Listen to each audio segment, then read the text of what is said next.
सभी को अधिवक्ता शिवम पांडे की तरफ से नमस्कार साथियों। मैं आपका एडवोकेट शिवम पांडे। मेरा मोबाइल नंबर 7905856266 है। आज हम 29,334 शिक्षक भर्ती के संबंध में आपको विशेष जानकारी देने के लिए हम उपस्थित हुए हैं। चूँकि 29 जनवरी 2025 को माननीय सर्वोच्च न्यायालय द्वारा दीपांकर दत्ता जी की बेंच द्वारा एक आदेश 29,334 शिक्षक भर्ती में दिया गया था कि 31 दिसंबर 2019 के पहले जितने भी लोग कोर्ट में सम्मिलित हुए हैं और जो हमारे पास न्याय मांगने आए हैं, उनका विभाग प्रत्यावेदन लेकर डिसाइड करते हुए नियुक्ति प्रदान करे। उसी संदर्भ में बराबर कार्य किए जा रहे हैं। हमारे साथ जुड़े हुए सैकड़ों लोग ऐसे हैं जो हमसे सर्टिफाइड कॉपी लेकर माननीय सर्वोच्च न्यायालय के आदेशानुसार बेसिक शिक्षा परिषद सचिव को प्रत्यावेदन दे रहे हैं। विभिन्न साथी जो हमारे साथ पहले से ही जुड़े हुए थे और जो अभी भी जुड़ रहे हैं, उनके लिए भी बराबर कार्य हो रहा है। तो साथियों, मैं बता दूं कि हमारी याचिका ऑलरेडी माननीय सर्वोच्च न्यायालय में पड़ चुकी है, जिस पर कभी भी नंबर आ सकता है। और विभिन्न साथी ऐसे हैं कि जिनके लिए हम बराबर प्रयास कर रहे हैं। तो लगभग 3 दर्जन साथियों के साथ मैं कल सचिव बेसिक शिक्षा परिषद उत्तर प्रदेश के समक्ष उपस्थित हुआ। चूँकि कुछ लोग जो ये लगभग 50 की संख्या में हमारे साथ जुड़े हुए साथी ऐसे थे जो कह रहे थे कि सर, हम प्रत्यावेदन अकेले नहीं देंगे, यदि आपके पास समय कभी भी निकलता हो तो आप आ जाइए, हम आपके साथ ही प्रत्यावेदन सचिव बेसिक शिक्षा परिषद को रिसीव कराएंगे। तो इसी कार्यक्रम के परिप्रेक्ष्य में कल मेरे द्वारा विभिन्न साथियों के साथ हर एक अभ्यर्थी के हितार्थ सचिव बेसिक शिक्षा परिषद को रिप्रेजेंटेशन प्रस्तुत कराया गया। और हमारे द्वारा, चूँकि एडवोकेसी का एक नियम होता है कि जिस फ्रेम में आदेश आए उसी फ्रेम में रिप्रेजेंटेशन तैयार किया जाए, हमारे द्वारा well up to date English to English representation तैयार किया गया था, जिसे सचिव बेसिक शिक्षा परिषद ने कहा कि इसका एक कन्वर्जन हिंदी माध्यम भी आप इसके साथ अटैच कर दें, जिससे हम हर एक बात को जो हमारे साथ गठित होने वाली कमेटी है उसके अनुसार हम उससे वार्तालाप करके दोनों परिप्रेक्ष्य में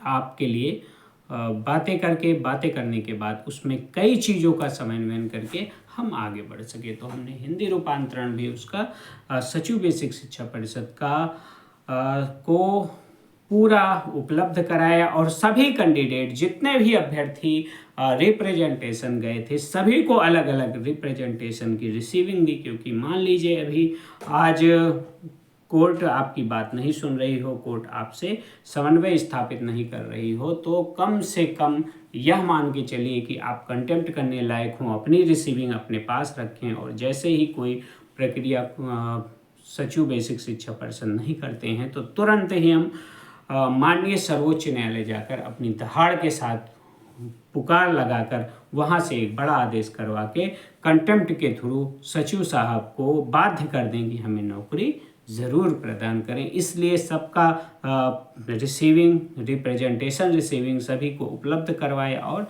सभी के समक्ष सभी को एक एक कॉपी दे दी गई। उसके बाद हम सचिव बेसिक शिक्षा परिषद थे मुलाकात जब करते हैं तो सचिव बेसिक शिक्षा परिषद चूँकि बहुत ही ज़्यादा वो इस आदेश को लेके पैनिक हैं कि हम कैसे इस प्रकार को ख़त्म करें और इस आदेश में क्या ऐसा है जिसके कारण से हम अभ्यर्थियों को कुछ भी ना दें। चूँकि हमारे साथ शिक्षक विधायक सुरेश त्रिपाठी जी थे और उन्होंने भी बड़ी दमदारी से हम लोगों का पक्ष रखा और रखने के साथ साथ कहा कि हम जो है इसे डायरेक्टर शासन तक उपलब्ध कराएंगे इस आदेश को। हमारा एक रिप्रेजेंटेशन हमसे ले लिया और कहा हम शासन तक इसको उपलब्ध करवा के जल्द से जल्द कार्रवाई करवा के विभिन्न अभ्यर्थी जिन्हें सर्वोच्च न्यायालय द्वारा न्याय संगत नियुक्ति का आदेश दिया गया है उसे पूरा करवाएंगे। सचिव बेसिक शिक्षा परिषद ने बार बार कहा, सुरेंद्र कुमार तिवारी जी ने बार बार कहा कि इस आदेश में कहीं इन्फोर्स नहीं है। तो कई पॉइंट्स कुछ और कहते हैं, कई पॉइंट कुछ और कहते हैं, फिर लास्ट में इन्होंने सर्वोच्च न्यायालय को भी जोड़ दिया है। तो हम बहुत ही ज़्यादा इसमें कशमकश में पड़े हुए हैं। अभी तक हमारी टीम ने कोई फैसला नहीं लिया है इस पर। हमारे साथ शिक्षक विधायक जी बैठे हुए थे, सुरेश त्रिपाठी जी, उन्होंने स्पष्ट कहा कि भैया आप फैसला जल्दी लीजिए, चूँकि इसमें 6 महीने का ही आपको टाइम मैक्सिमम दिया गया है। तो सचिव ने कहा नहीं, हम इस पर काम कर रहे हैं, मार्च में कार्य ज़्यादा है इसलिए हम अभी इसको पेंडिंग रखे हुए हैं। अप्रैल के बाद हम 29,334 शिक्षक भर्ती के आदेश को पूर्णतः हल करते हुए, विभिन्न कार्यवाही, न्यायानुकूल कार्यवाही करते हुए हम अपनी बातों को अभ्यर्थियों को प्रस्तुत कराएंगे। अब देखना यह है कि सचिव साहब क्या, कैसे, क्यों करते हैं। उसके पहले हमें एक रणनीति तैयार कर लेनी है। चूँकि मैं इस भर्ती में भी हूँ, इसलिए आप लोगों से बार बार हर एक प्रकार की सही बातों को आप लोगों के समक्ष उपस्थित करता हूँ और एक संगठन के माध्यम से जुड़े रहने का भी आह्वान करता हूँ। होता क्या है कि हमारे और आपके बीच के ही लोग हमें गलत सलाह देते हैं, और यहाँ तक लगभग 3 या 4 आईए ऐसे हैं जिनके अभ्यर्थी कहते हैं कि सर वो कह रहे हैं कि हम स्वयं आपका करा देंगे। और मैं गया था, मैंने हर एक पहलू से बात किया, तो वहाँ के बाबू ने बताया कि सर कोई भी आईए स्ट्रांगली सभी अभ्यर्थियों के साथ कोई रिसीव नहीं करा रहा है, सिर्फ अपना अपना रिसीव करा रहे हैं। यहाँ पे देखने योग्य बात है कि आपको भ्रमित करके आपकी ही नौकरी के साथ खेलने वाले लोग यहाँ पर बहुत ज़्यादा उपस्थित हैं। इसलिए आप स्थिरता रखिए और अपनी नौकरी के लिए एक बार प्रयागराज जरूर जाइए। रिप्रेजेंटेशन फॉर्म भी मैं दे दूंगा और सर्टिफाइड ऑर्डर भी आप लोगों को उपस्थित करवा दूंगा। अगर आईए की कॉपी अगर आपको चाहिए होगी तो आईए की भी कॉपी आप लोगों को उपस्थित करवा के आप लोगों के लिए एक सार्थक प्रयास करके आपकी नौकरी के लिए आपके साथ आगे बढ़कर कुछ ना कुछ इस प्रकार का कार्य करूंगा जिससे आप लोगों को माननीय सर्वोच्च न्यायालय के आदेशानुसार नौकरी प्राप्त हो जाए। तो साथियों, मेरा आप लोगों से विनम्र निवेदन है, जिन्होंने अभी तक रिप्रेजेंटेशन नहीं किया है वो जरूर कर दें, क्योंकि सचिव से जो वार्तालाप हुआ है, हम हर एक प्रकार से, हर एक एंगल से अगर देखें तो हमारे लिए जरूर सार्थक सिद्ध होगा। आप हर एक तरीके से अगर जाएंगे तो हर एक तरीके से हम आपको बता दें कि आपके लिए सफल और सुफल और व्यापक आदेश 29/1/2025 का सिद्ध होगा। बस एक सही डायरेक्शन में सही व्यक्ति के साथ चलना है और आपको अपने आप में मंथन करना है कि वह सही व्यक्ति कौन है। प्रदेश में व्याप्त बहरूपीय या एक अधिवक्ता जो उस भर्ती में भी कैंडिडेट है। तो इन सभी चीज़ों को एक साथ लेकर हमारे साथ आगे बढ़िए।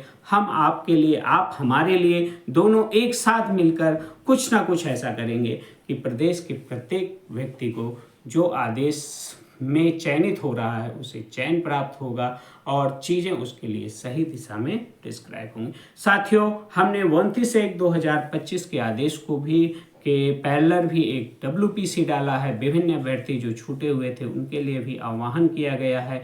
हर एक प्रकार से हम सही चीज़ों को लेकर माननीय सर्वोच्च न्यायालय से लेकर सचिव बेसिक शिक्षा परिषद तक, यहाँ तक यदि ग्रीष्मकालीन समय में धरना देना पड़े तो सड़क पर भी आपके साथ उतरने के लिए तैयार हैं। बस आपको अपने लिए एक कदम आगे बढ़ना है। हम आपके साथ उस कदम तक उपस्थित रहेंगे जहां पर जाकर सिर्फ और सिर्फ आपको लाभ ही प्राप्त होगा। इसलिए थोड़ा सा धैर्य के साथ आगे बढ़िए। हम अधिकतम प्राप्त करने की ओर अग्रसर हैं। मैं आपका एडवोकेट शिवम पांडे, मेरा मोबाइल नंबर 7905856266 है। आप सभी को पुनः नमस्कार, धन्यवाद।